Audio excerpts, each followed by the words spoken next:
Well, here are some of the pictures you've already sent in on our eyewitness platform. First is this horrible accident involving a car and a tricycle at Jakonde Estate, Isolo in Lagos, which occurred on a newly constructed road in the area. Our eyewitness reporter is appealing to the relevant authorities to put speed brakes on the road to avoid overspeeding by motorists. Next is this picture of an impatient driver who, while trying to beat traffic, drove right into the ABM Plaza, Utako in Abuja. Well, our eyewitness reporter pleads with road users to obey traffic rules and always exercise patience on the road. Finally, you just won't believe this. This is a picture of a flooded road at Ft.2 in Warri, Delta State. Our eyewitness reporter complains that all drains in the area are blocked, thereby preventing the free flow of water. The reporter adds that the rainy season is around the corner and the situation may get worse if urgent attention is not paid to the road.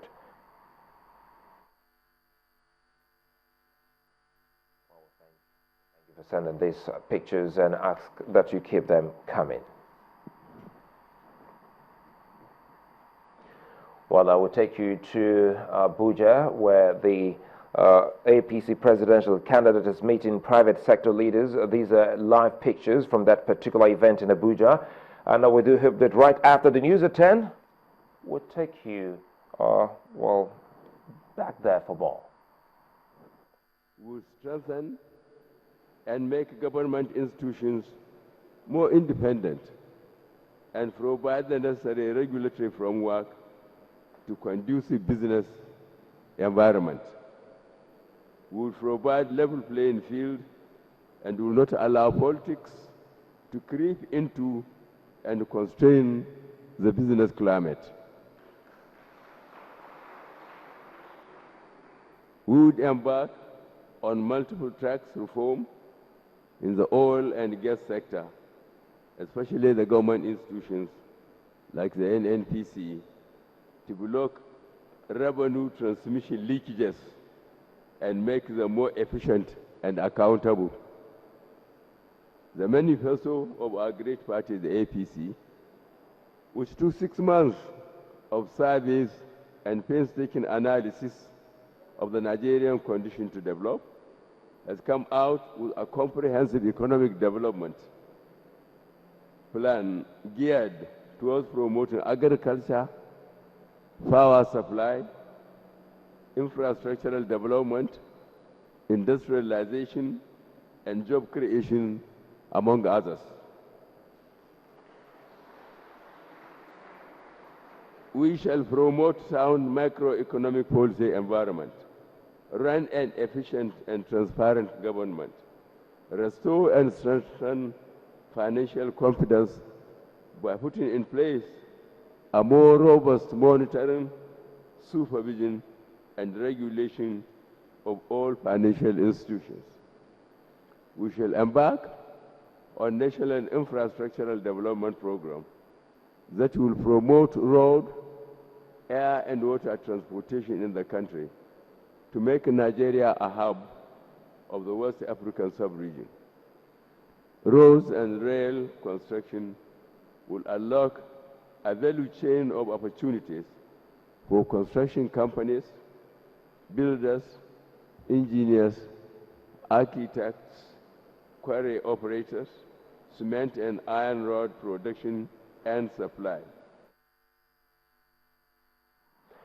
Well, there's were live feeds coming from the APC presidential candidate meeting with private sector leaders in Abuja right after the news at 10. We'll go back to bring more on that particular meeting with the private sector leaders.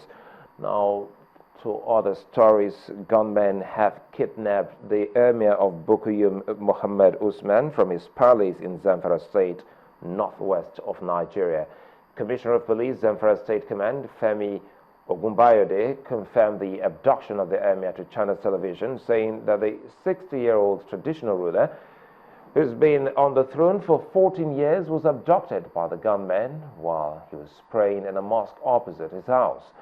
He has also disclosed that the police have established contact with the emir, who spoke with them on telephone from the kidnappers' hideout, stating that he was in good health. It was gathered that the abductors arrived in an ash-colored Honda Civic car and asked to speak privately with the emir. But when the palace guards resisted the request, the abductors fired gunshots into the air and ordered all those present to hand over their cell phones, which they took along with the monarch. Now, a set of new guidelines for property developers within the Federal Capital Territory has been issued following the review of the Abuja Development Control Manual by the FCT administration. Fielding questions from journalists on the matter, the Director of the Department of Development Control, Mr. Yusuf Yahaya, explained that the review is to cater for the current needs of the FCT. He also gave the assurance that the review will not alter the original master plan of the nation's capital. It's been 8 years since the last Abuja Development Manual was reviewed in 2007. Now, the government says that manual no longer meets with the current needs of residents and developers within the capital city. Manuals are not static. They change from time to time with new building regulations, political situations, security conditions, and all that stuff. For example, take the security situation we have in the country right now, where we have bomb blasts. You know, the old manual never really took care of bomb blasts and parking areas. So we want to design buildings that will be able to sustain and be able to survive bomb blasts to a certain degree because of the new conditions that are arisen. So the manual is actually taking care of all these things. According to Mr. Ruben, the new manual will not alter the Abuja master plan, but will regulate development within the original plan. The master plan is sacrosanct, meaning that we must abide by it. However, there are some times where you need to alter the master plan because the city growth and population expansion. But the Development Control Manual does not alter the master plan. It only tells you how to control development within the master plan. Meanwhile, the city administrators have also observed that not all developers complied with the recommendations in the previous manual. One area that we have had some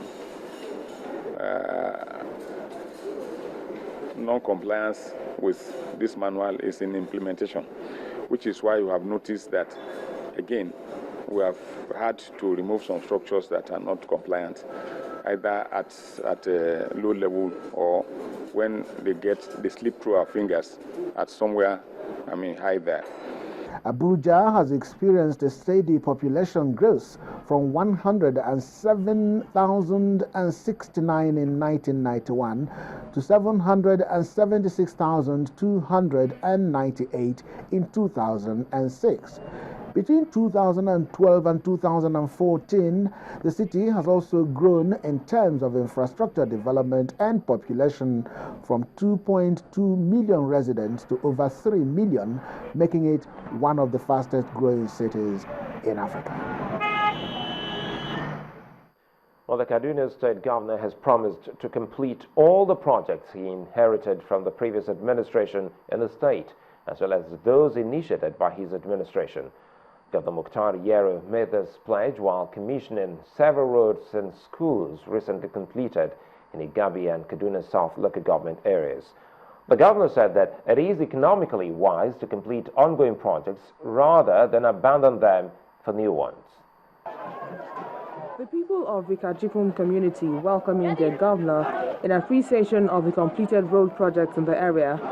With the elections just around the corner, there is no doubt the commissioning of projects across Kaduna State by Governor Yero is apt and timely.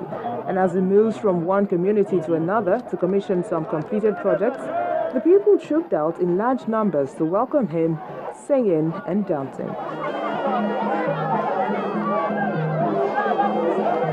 While commissioning the projects, the governor reiterated the commitment of his administration to complete all ongoing road projects across the state.